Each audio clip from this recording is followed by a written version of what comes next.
So it appears now Donald J. Trump may have just been handed a monumental victory over Judge Engoron, but not in the way you would suspect in any way, shape, or form. You see, the fraud trial penalty, well in excess of $450 million, is actually the key. And it involves a justice that no one suspected, Ruth Bader Ginsburg, who just handed Donald J. Trump a amazing gift. The same lady who's never been a fan of Donald Trump, never minced words on Donald Trump. I can't imagine what this place would be, she stated once. I can't imagine what the country would be with Donald Trump as our president. For the country, it could be 4 years. For the court, it could be, I don't even want to contemplate that, she stated. So then why would she be the one to help Trump? Again, it all has to do with the $450 million plus fine/penalty and how it relates to this case, Timbs versus Indiana, and more specifically, who delivered the opinion of the court, which was Justice Ginsburg. And this case may now take front and center in Donald J. Trump's appeal of the unjust ruling of Judge Engoron. That is a story you're going to get in just a minute.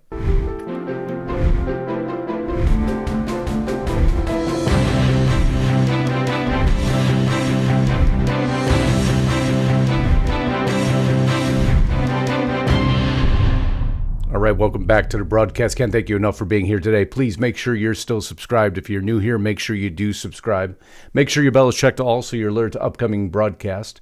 If you want to see all our broadcasts, Lisa Haven and mine, no matter where we broadcast, and there's multiple platforms, that one single place is restrictedrepublic.com. Today, I want you to go there. I want you to check it out. You get 14 days for free to look over the entire catalog. It will take you a lot longer than 14 days to get through it. I promise you that. And very special discount code right now, RR39, $39 a year for 3 years plus 14 days for free. That is restrictedrepublic.com. I'm telling you, if you watch what's happening in the background, if you see what the Supreme Court is weighing right now, is it relates to freedom of speech. And if you listening to what all these major platforms are coming out and stating that your voice doesn't have a right to be heard, it's why we created the platform. It's why we need you there today. It's your way of supporting your belief in what this great republic of the United States really stands for. And we'll bring it to you day in and day out. Exclusive content you can get nowhere else. RestrictedRepublic.com. RR39 in annual discount code. But now let's get back to this broadcast. Oh, an unlikely hero in this story we have, Ruth Bader Ginsburg, who called Trump a faker. He said she should resign, the back and forth that happened. He's a faker, she said, of the presumptive Republican presidential nominee, going point by point, as if presenting a legal brief. He has no consistency about him, she stated. He says whatever comes into his head at the moment, he really has an ego. How has he gotten away with not turning over his tax returns? The press seems to be very gentle with him on that. That was a Supreme Court justice stating that. It elicited a response from Donald J. Trump. Justice Ginsburg of the U.S. Supreme Court has embarrassed all by making very dumb political statements about me. Her mind is shot, resign. To which she apologized. It was an ill-advised statement. On reflection, my recent remarks in response to press inquiries were ill-advised, and I regret making them, she stated. Judges should avoid commenting on a candidate for public office. In the future, I will be more circumspect, but you see, it appears the scales of justice are about to equalize themselves based on specifically what Ruth Bader Ginsburg did. Now, when she passed away at 87, Donald Trump had his first, I guess if you want to call it, revenge in replacing her with Amy Barrett. I don't know exactly how well that's worked out for us, but nonetheless, this will work out for us. Legal experts stating that this is the case that may decide that very unjust New York verdict against him. Supreme Court of the United States, Timbs versus Indiana is what we're going to be covering today. Remembering, in Forbes, Trump committed fraud by inflating his assets, the judges ruled. $350 million fine, but it's way more than that, isn't it? It exceeds $450 million in actuality and climbing by $100,000 per day. Unfair, unjust? Man, even some of the mainstream media headlines will tell you exactly how unjust it is. But Trump has appealed it, of course, first going to the judge himself, who denied in this email, "Dear Mr. Robert, you have failed to explain, much less justify, any basis for a stay. I am confident the appellate division will protect your appellate rights," Justice Engoron wrote. So the appeal was filed by Donald J. Trump's legal team, experts stating that this case will boil down to the Eighth Amendment. Most often mentioned in the context of the death penalty, the Eighth Amendment prohibits cruel and unusual punishment, but also mentions excessive fines and bail, and the Supreme Court has already ruled on this. Ruth Bader Ginsburg wrote the opinion. Trump's legal team argued during the trial that all the loans from the banks were paid on time in full, so there were no victims. The banks made millions of dollars by loaning to his company and want to do more business with the Trump organization, they argued. But New York Attorney General Letitia James' office built its case on New York Executive Law 6312, which does not require damage to be shown, and grants the court the power to impose whatever penalty this judge deems proper. The term proper is what's going to come into question here. New York Appeals Court halts the process of breaking up Trump's businesses, but rejects stopping the trial. The trial continued forward. The penalty was assessed. But they held for a moment, knowing more than likely it was going to come back to the appeals court, which it now has. They did not allow the dissolution of Trump's businesses because there's something different about this case. AP News stating here, in their analysis of nearly 70 years of civil cases under the law, showed that such a penalty has only been imposed a dozen previous times. And Trump's case stands apart in a significant way. It's the only big business found that was threatened with a shutdown without showing of obvious victims and major losses. But you see, that wasn't the intent now, was it? And that ruling by the Supreme Court will go to say, without that intent, there's an issue. Engoron ultimately did not include dissolution in his final ruling, but he did impose a massive fine and bar Trump from serving as an officer or director of the Trump Organization for 3 years. His sons, Donald J. Trump and Eric Trump, were prohibited from doing so for 2 years. Although he didn't rule to dissolve the business, that would ultimately dissolve the business. But back to that Eighth Amendment. Mark Levin here. The key to dealing with New York's attempt to legalize the stealing of President Trump's property in the Eighth Amendment and the Supreme Court's most recent ruling. At a Fox News town hall last week while discussing judgment against him, Trump read the text of the Eighth Amendment, which states excessive bail shall not be required, nor excessive fines imposed, nor cruel and unusual punishments inflicted. So back to this document. Timbs versus Indiana hit the Supreme Court. What is this case about?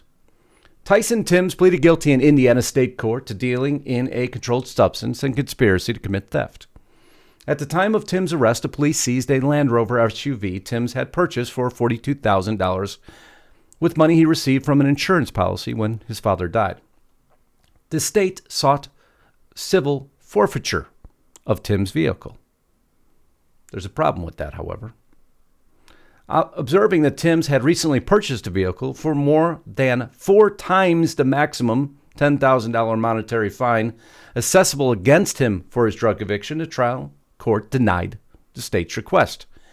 Well, they ended up taking it all the way to the top. The Court of Appeals of Indiana affirmed, but the Indiana Supreme Court reversed, holding that the excessive fines clause constrains only federal action and is inapplicable to state impositions. Remember now, this is the Supreme Court writing this. They held the Eighth Amendment's excessive fines clause is an incorporated protection applicable to the states under the 14th Amendment's due process, which would allow this New York case of Donald J. Trump to proceed to the Supreme Court. They've already ruled on a state court's misuse, improper use of all of these clauses. The prohibition embodied in the excessive fines clause carries forward protection found in source from Magna Carta to the English Bill of Rights, Ginsburg wrote. Bill of Rights to state constitutions from the colonial era to present day. Protection against excessive fines has been a constant shield through the Anglo-American history for good reason. Such fines undermine other liberties. They can be used, for example, she wrote, to retaliate against or chill the speech of political enemies. And is that not what so many have said has happened in this New York case against Donald J. Trump? You see, isn't it ironic that Judge Ginsburg may have just saved the very man she hated so much, in her own words? And this wasn't a split decision. No, every single justice, Breyer, Alito, Sotomayor, Kagan, Gorsuch, Kavanaugh, and Thomas all agreed. It was 9-0 in its ruling.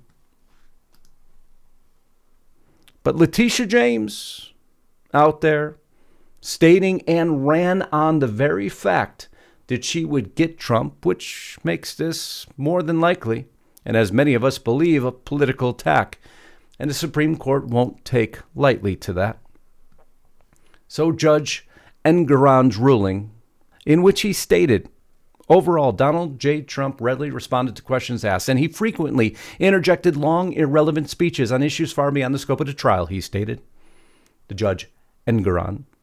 His refusal to answer the questions directly, or in some cases at all, severely compromises credibility. Further, the judge concluded that the former president and his fellow co-defendants' complete lack of contrition and remorse borders on pathological. Normally not a statement a judge should put out there. But again, going to making it political, excessive, and an unreasonable fine against what all of us consider an obscene award. Jonathan Turley wrote that.